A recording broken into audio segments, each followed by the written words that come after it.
One of the most powerful protest songs in history wasn't born in a recording studio full of musicians. It came from a man sitting alone with a guitar, staring down his own mortality. Bob Marley's Redemption Song wasn't just music, it was a farewell letter to the world. Before we uncover the hidden meaning and untold story behind this legendary track, hit subscribe and join us on Legends and Lyrics, where we reveal the stories behind the songs that shaped music forever. By 1979, Bob Marley was at the height of his fame. His concerts sold out worldwide, and his music carried messages of freedom and unity that inspired millions. But behind the scenes, Marley was fighting a private battle that only a few close to him fully understood. 2 years earlier, Marley had been diagnosed with melanoma, an aggressive form of skin cancer. Doctors advised amputating his toe to stop the spread. Marley refused, believing that altering the body was against his Rastafarian faith. Instead, he relied on natural remedies and faith in divine healing. By 1979, the cancer had spread to his vital organs. Friends and family recalled that Marley seemed to accept his fate, but remained determined to create. Rita Marley later said that her husband was writing songs like time was running out. Aston "Family Man" Barrett, Marley's longtime bassist, remembered that Marley was quiet during recording sessions, focused in a way that felt different from before. Rather than make another upbeat reggae hit, Marley sat down with an acoustic guitar and poured his heart into what many believe was his spiritual will. At the heart of Redemption Song lies one of the most quoted lines in music: "Emancipate yourselves from mental slavery, none but ourselves can free our minds." These words were not Marley's originally. They came from a 1937 speech by Marcus Garvey, a Jamaican political leader and activist. Garvey was one of the most influential black leaders of the 20th century. He founded the Universal Negro Improvement Association and championed Pan-Africanism, the idea of worldwide unity and empowerment for people of African descent. He urged black people to take pride in their heritage, embrace self-reliance, and ultimately return to Africa. In one of his most famous speeches, Garvey said, "We are going to emancipate ourselves from mental slavery, for while others might free the body, none but ourselves can free the mind." Marley, who grew up hearing Garvey's ideas praised in Jamaica, absorbed these teachings. By putting Garvey's words to melody, Marley ensured they would travel far beyond political speeches. His music would carry the message to every corner of the world. The song also contains biblical imagery that many listeners miss. The line, "Old pirates, yes they rob I, sold I to the merchant ships," echoes the story of Joseph in the book of Genesis, who was betrayed by his brothers and sold into slavery. Marley's faith made these references deeply personal. He was closely associated with the 12 Tribes of Israel, a Rastafarian sect founded in Jamaica in 1968. Members believe that the descendants of Africans taken during the transatlantic slave trade are part of the lost tribes of Israel. Each member is linked to one of the biblical tribes based on birth month. They are encouraged to read a chapter of the Bible daily, covering scripture from Genesis to Revelation. The 12 tribes emphasized moral discipline, repatriation to Africa, and belief in Haile Selassie, the first of Ethiopia, as a messianic figure. For Marley, these beliefs gave meaning to Africa's history of suffering and displacement. Zion represented freedom and spiritual redemption.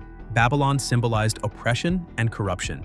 Redemption Song became his plea for people to break free mentally and spiritually, rejecting Babylon's chains.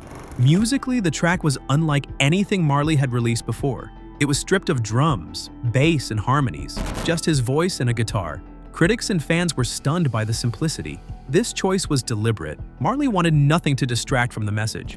One historian described the song as a man delivering his final sermon before stepping off the stage of life. On the album Uprising, released in 1980, the other tracks carried Marley's signature reggae sound. But Redemption Song, the final track, stood apart, haunting, intimate, and timeless. Fans and scholars have long speculated about Marley's intentions. Some believe he knew the song would be his last great statement. Friends recalled that Marley seemed unusually serious while recording it, as though he understood the weight of what he was leaving behind. Over the years, fringe theories have appeared, suggesting Marley wrote Redemption Song as a coded warning about hidden powers in the world, what Rastafarians call Babylon. One of the most controversial theories goes even further, claiming that Marley was deliberately targeted by powerful groups who feared his influence. According to an unverified story, a former CIA agent named Bill Oxley allegedly confessed on his deathbed to helping assassinate Marley by infecting him with cancer through a device hidden in a pair of boots. There is no solid evidence to support this claim, and historians generally consider it speculation.